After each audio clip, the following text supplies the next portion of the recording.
A lot of people ask me, who am I talking about? And can you tell us more about Eddie Adams, Young Yee, Zoe, all of above? Eddie Adams probably is the roughest human being I have ever met with two hands. Eddie wasn't known as a top killer or a top shooter. Eddie would physically beat you up. Not saying he wouldn't go further than fighting, but that's what Eddie did. Not even fighting. Eddie touch you, you are going to bed. I done seen Eddie run up in a crew. It's like 14 of them. It's probably 4 of us. All of us normal human beings like, bro, we outnumbered, bro. Chill out, Young Yee. Running to the crowd. Boom, boom, boom, boom, boom. You just see smoke everywhere. Eddie, before anybody else can get there, everybody laid out. That's who Young Yee was. I've been knowing Eddie Adams since 7 years old at Pickett Elementary, and then we played basketball together at Libby High School. And Eddie blamed me for the reason he got kicked out of Libby and said I ruined his life because he ended up going to Scott, got kicked out of Scott, and his dad kicked him out. And Eddie ended up migrating to Belmont, and he became a full-fledged 100% goon gangster drug dealer. And he like, man, I'm supposed to be in the NBA or football. Prophet, you got me kicked out. Now I'm on the block. So Eddie always said that, like, man, I ain't get you kicked out, bro. Ain't nobody tell you to knuckle up with the teacher, bro. Ain't nobody tell you to go and fight at Scott. So, like, I ain't get you kicked out, bro. You got yourself kicked out. We all did the same thing. The teacher told us to chill out. We chilled out. You wanted to fight the teacher. That's what got you kicked out. But anyway, Eddie was like the closest dude to me damn near on the block. Eddie was like my #1 fan of music. Like, a lot of people was hating on me, but Eddie was like, you know, we used to take, he had a car with Zav Zooters. And that's when, like, the Spreewell rims, the spinner rims, and the Zav Zooters kept spinning when you stop. He was, like, one of the first ones in the city with the Zav Zooters and the flip paint. And so we used to ride around going to UT campuses and Bowling Green and different places and sell the CDs out of his trunk. Everybody, oh, I love that car. They go out, oh, you love this car, buy this CD.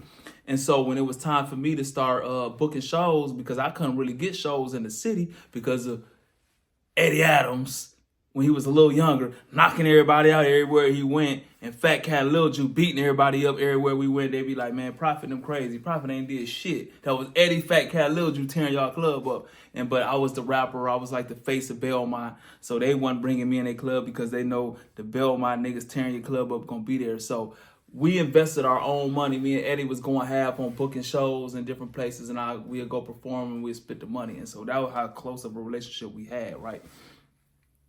I never forget the standout story of Eddie Adams one time, man.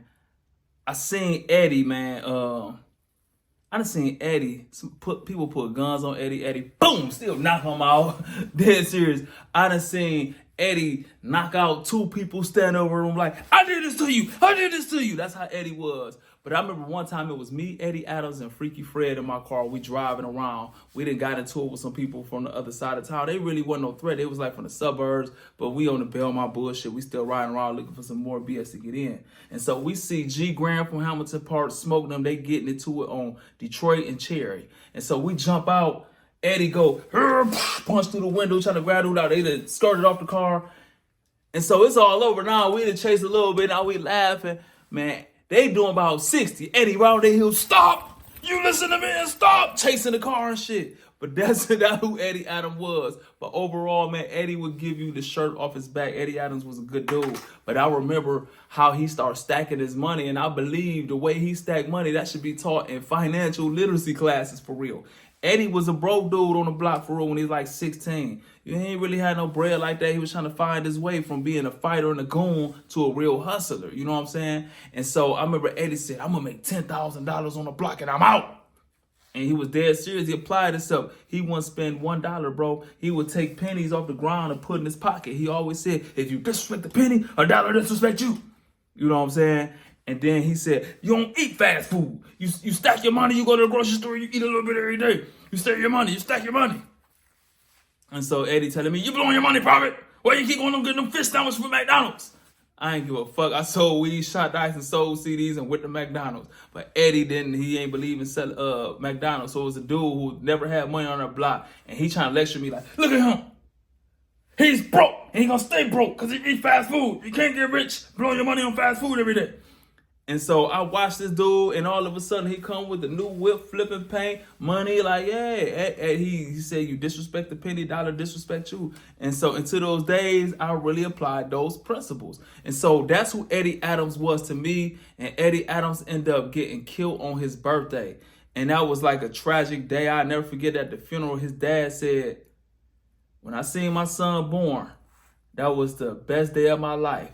And on the exact same day, that's the worst day of my life. And that was the life of Eddie Adams. For real.